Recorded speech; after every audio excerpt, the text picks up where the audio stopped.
The map in my hand led to a barn that shouldn't exist, and when I finally opened those doors, I understood why my mother spent her last breath making sure I'd find it. Before we dive into this story, hit subscribe while you're here. Tomorrow, I'm dropping a special story that's going to leave you speechless. I was 18 years old and 3 hours when I walked out of Riverside Children's Home for the last time. Most kids who aged out of the system left with a garbage bag of clothes and maybe $200 if they were lucky. I left with a duffel bag, $173, and a hand-drawn map that made absolutely no sense. The map had been given to me that morning by Mrs. Chen. Wait, I mean Mrs. Wilson, the orphanage director. She'd called me into her office with that look on her face, the one that meant she had something important to tell me, but didn't quite know how. "Riley," she said, pulling a manila envelope from her locked desk drawer. "This was left with your intake paperwork when you arrived here. You were only 6 days old, and according to the notes, your mother insisted it be given to you on your 18th birthday, not a day sooner." My mother! I'd spent 18 years wondering about her, imagining her, hating her, missing her. All I knew was that she'd died 2 weeks after leaving me at the hospital. No other family had come forward. No father listed on my birth certificate. Just me, alone from the very beginning. Inside the envelope was a single piece of paper, yellowed at the edges and covered in hand-drawn lines. It was a map, but not of any place I recognized.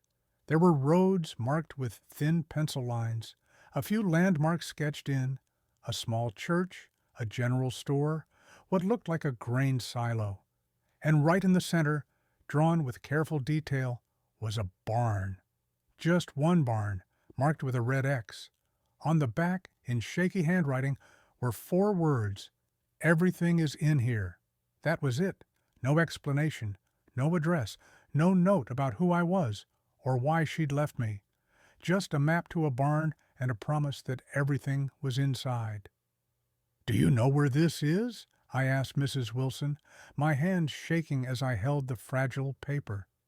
She'd put on her reading glasses and studied it for a long moment. "The postmark on the original envelope said it was mailed from somewhere in Iowa, but that's all I know. Riley, I'm sorry there isn't more." Iowa? I'd never been to Iowa, had no connection to Iowa.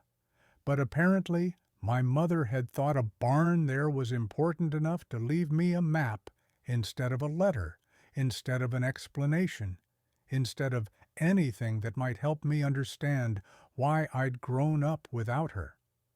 I spent my last night at Riverside lying awake, staring at that map under my flashlight. The detail was incredible. Whoever had drawn it, my mother, I assumed, had known this place intimately. Every curve in the road, every landmark, was rendered with care. This wasn't a quick sketch. This was something she'd spent time on, something that mattered. By morning, I'd made my decision. I had no job lined up, no college acceptance, no apartment waiting. I had a map and enough money for a bus ticket. That was going to have to be enough. The bus ride from Ohio to Iowa took 14 hours with 3 transfers. I clutched the map the entire time, memorizing every line, every detail. Other passengers came and went, but I barely noticed them. My entire world had narrowed to this piece of paper and the mystery it represented. I got off in a town called Millbrook, population 3,200, according to the faded sign at the town limits. It was the kind of place where everybody knew everybody, where the main street had more empty storefronts than open businesses, where time seemed to move slower than the rest of the world. The first thing I did was find the public library. The librarian, a kind woman named Dorothy, who had to be at least 70, let me use the computer and spread my map out on one of the tables. "Are you lost, honey?" she asked, peering at my map with interest. "I'm trying to find this barn," I said, pointing to the red X. "Do you recognize any of these landmarks?" Dorothy adjusted her glasses and leaned closer. Her face changed as she studied the map, recognition flickering across her features. "Well, she said softly. "This is the old Henderson property, about 8 miles north of here. The church is still there, and the general store, though it's been closed for 15 years now. But this barn—" She tapped the red X.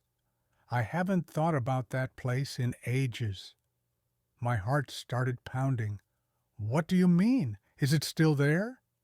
"Far as I know, yes.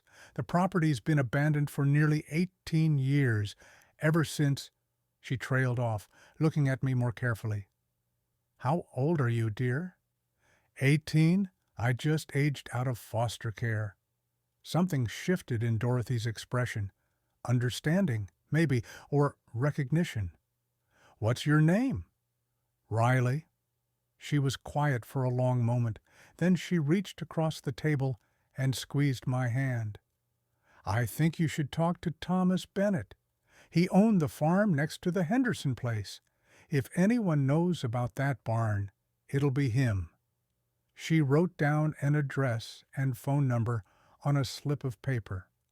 I called from the library phone, and a gruff voice answered on the third ring. "Mr. Bennett?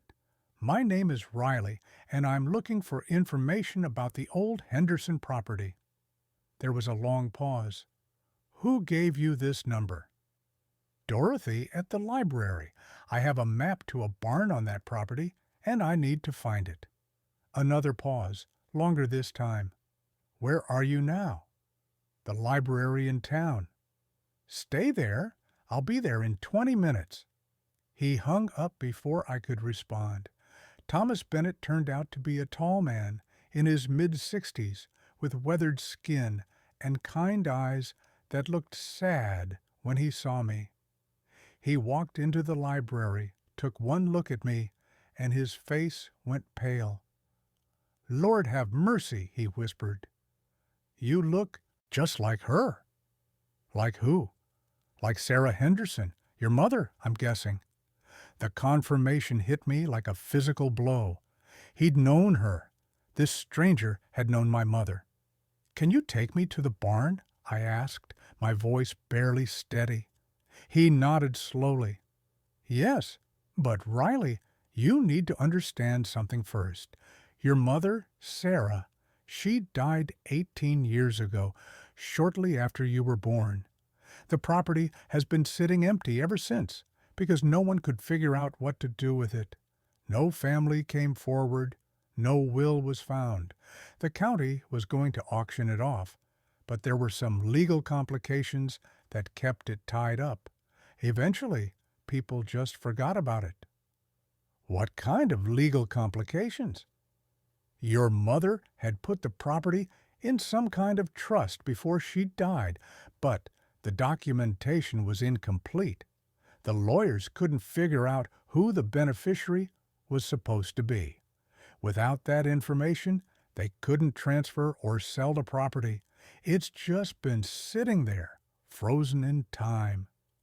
We drove north in his pickup truck, the map spread across my lap. I watched as the landmarks from the drawing appeared in real life.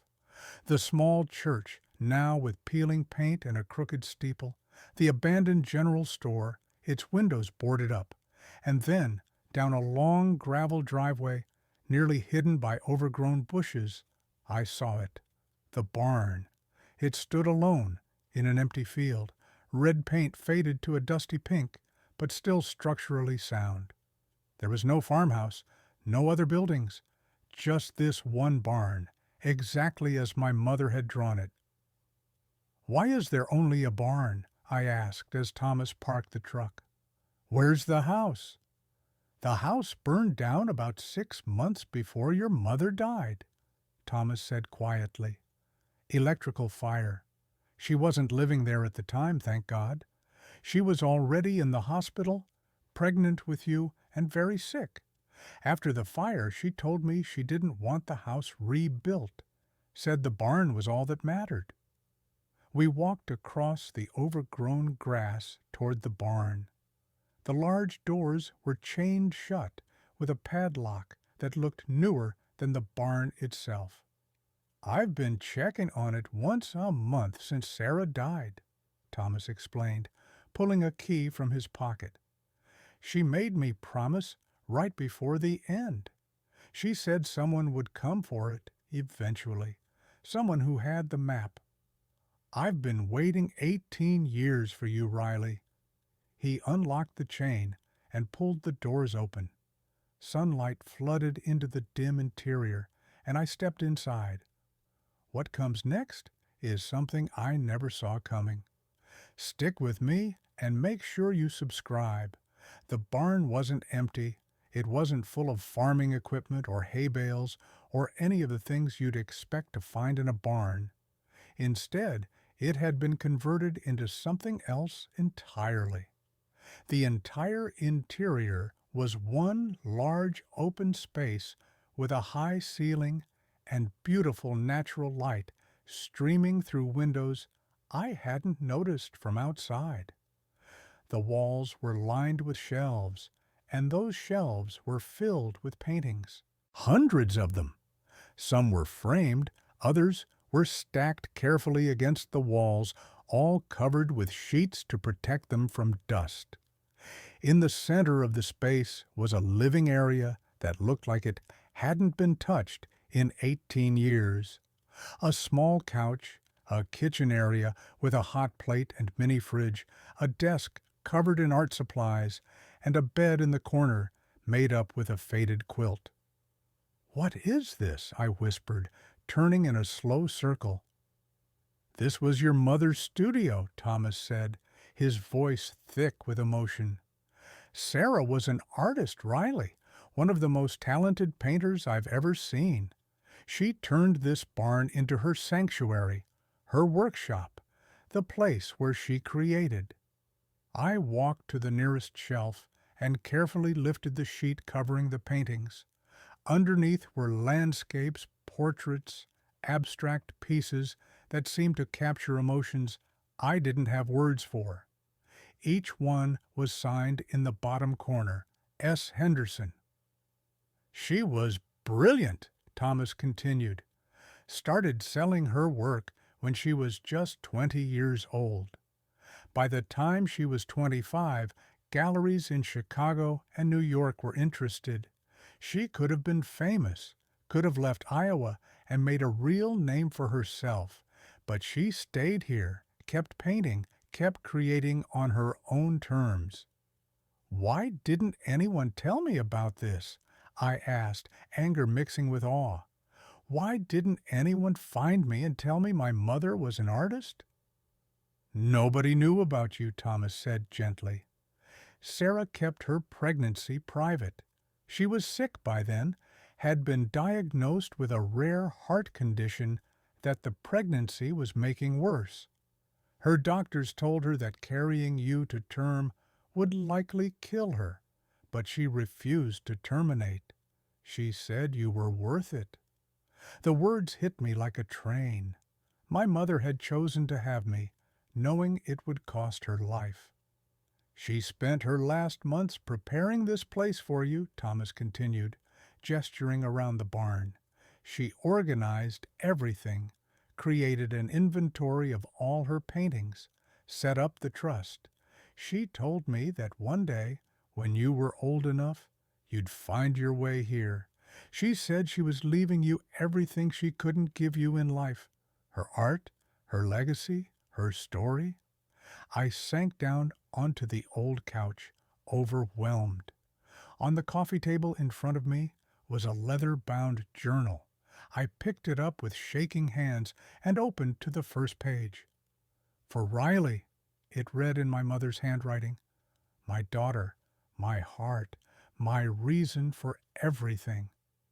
I spent the next 3 hours reading that journal while Thomas waited patiently, sitting on the porch outside.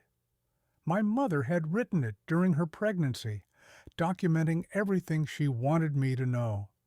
She wrote about her childhood on a farm that no longer existed, about discovering her passion for art, about the loneliness of being different in a small town where everyone expected her to be normal. She wrote about my father, a man named James who'd passed through Iowa on his way to somewhere else. They'd had a brief relationship, and by the time she realized she was pregnant, he was gone. She'd tried to find him, but never could. She wrote about her diagnosis, about the choice she'd made to have me anyway, about the fear and the certainty that somehow coexisted in her heart. "I won't get to watch you grow up," she wrote. "I won't get to teach you to paint or braid your hair or tell you that everything will be okay when you're scared. But I can give you this, proof that you came from someone who loved you more than life itself, proof that you were wanted, chosen, worth dying for." She wrote about each painting in the barn, explaining what had inspired it, what she'd been feeling when she created it, what techniques she'd used. The journal was part memoir, part art lesson, part love letter to a daughter she'd never meet. "Everything I am is in these paintings," she wrote near the end. "My joy, my sadness, my hope, my fear. When you look at them, you'll see me, you'll know me, and I hope that will be enough." The final entry was dated 2 days before I was born. "Riley, my brave girl, I'm so sorry I won't be there to hold you, but I'm not really gone. I'm in every brushstroke, every color, every canvas in this barn. Take them, sell them, keep them, do whatever feels right. They're yours, just like this barn is yours, just like every ounce of love I have is yours. Build a beautiful life, baby girl. Make it a masterpiece. Love always and forever, Mom." I closed the journal and let myself cry for the first time since I was a child. Not sad tears exactly, but something more complicated. Grief for what I'd lost, mixed with gratitude for what I'd found. Thomas came back inside after a while and sat down beside me. "There's more you need to know," he said. "Those paintings are valuable, Riley, very valuable. After Sarah died, I contacted some of the galleries she'd worked with and had a few pieces appraised. Conservative estimates put the total value of everything in this barn at over $2 million. I stared at him, certain I'd misheard. $2 million? Your mother was brilliant, and she was prolific. She created hundreds of pieces, many of them gallery-quality work. If you wanted to sell them, you could. Or you could keep them, donate some to museums, do whatever you want. The trust she set up left everything to you. I have all the legal documents at my house. Once we get them filed with the county and prove your identity, the barn and everything in it is yours. $2 million. I'd gone from having $173 to my name to being a millionaire in the span of one afternoon. Over the next few weeks, Thomas helped me navigate the legal process of claiming my inheritance.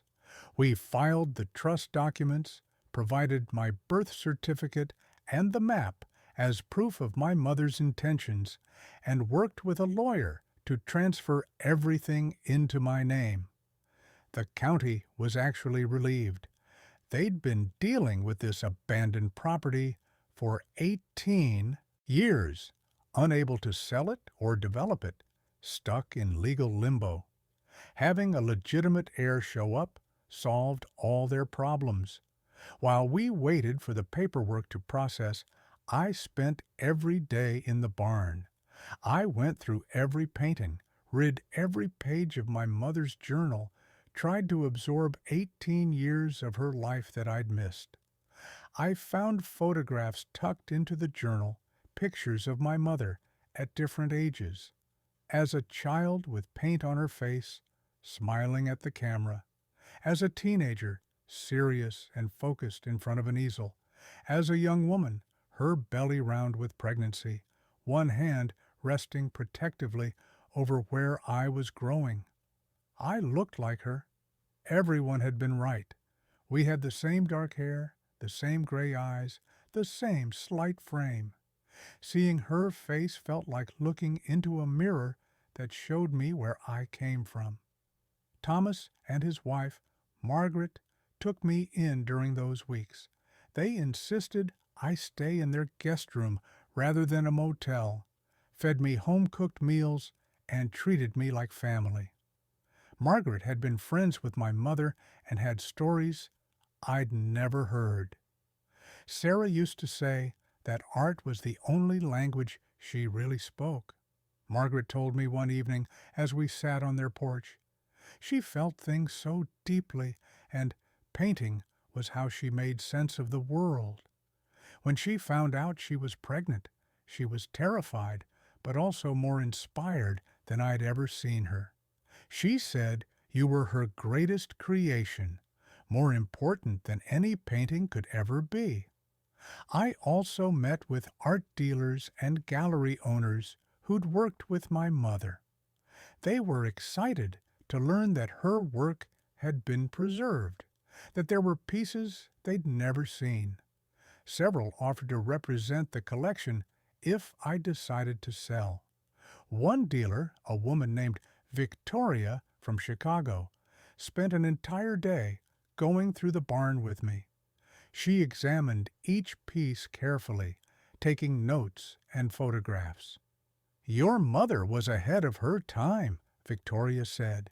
"These pieces, the way she used color and texture, the emotion in every brushstroke, this is museum-quality work.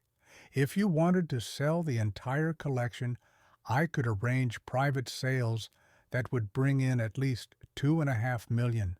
But Riley, you should know that these paintings will only increase in value. Your mother's story, the tragedy of her death, the discovery of this hidden collection after 18 years, it's the kind of thing that makes artists legendary." I thought about it for a long time. Part of me wanted to keep everything, to preserve my mother's legacy exactly as she'd left it. But another part understood that art was meant to be seen, shared, experienced by others. In the end, I decided to sell half the collection and keep the rest. The sales brought in just over $1 million, enough to change my life completely while still preserving the most important pieces. I donated several paintings to the local library in Millbrook, honoring Dorothy, who'd helped me find the barn. I gave Thomas and Margaret a rehearsure landscape my mother had painted of their farm as a thank you for 18 years of watching over her studio.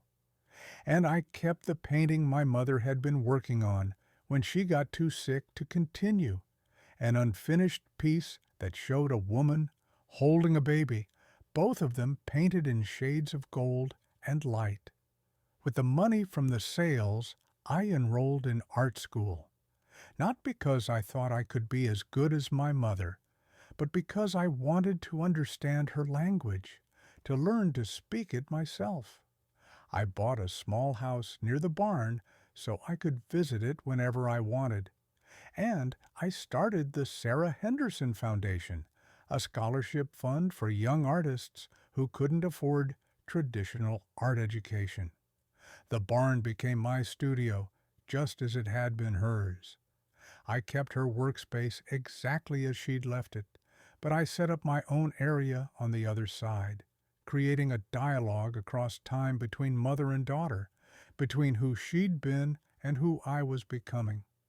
I wasn't a natural talent like my mother had been. My early attempts at painting were clumsy and frustrating, but slowly, with practice and education, I began to find my own voice.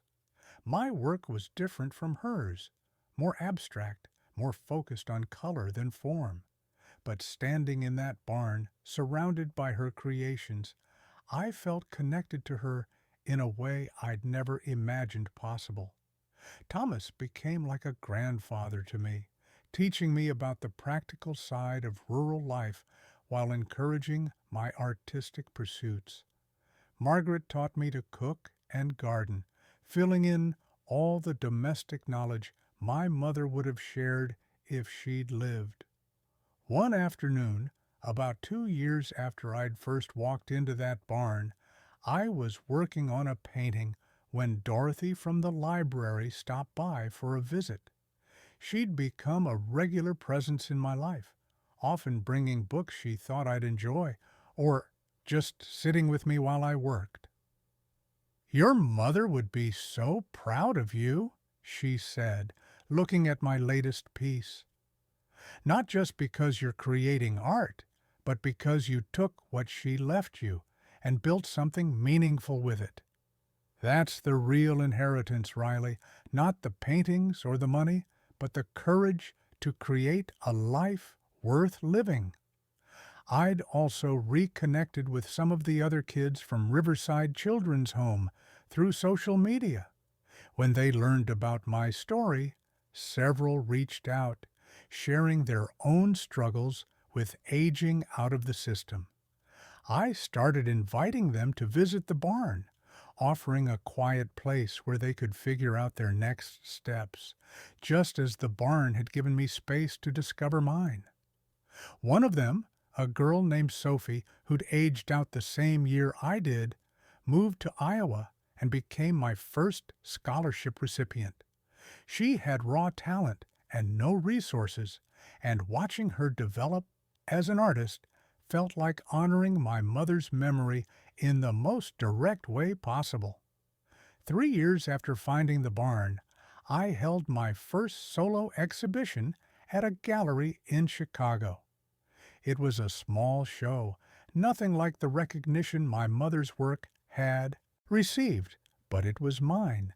I titled it Conversations with Ghosts, and every piece was inspired by something my mother had written in her journal or painted on those barn walls. Victoria helped me organize the show, and the opening night was packed with people who'd known my mother, collectors who owned her work, and strangers who'd heard the story of the barn and wanted to support the next generation.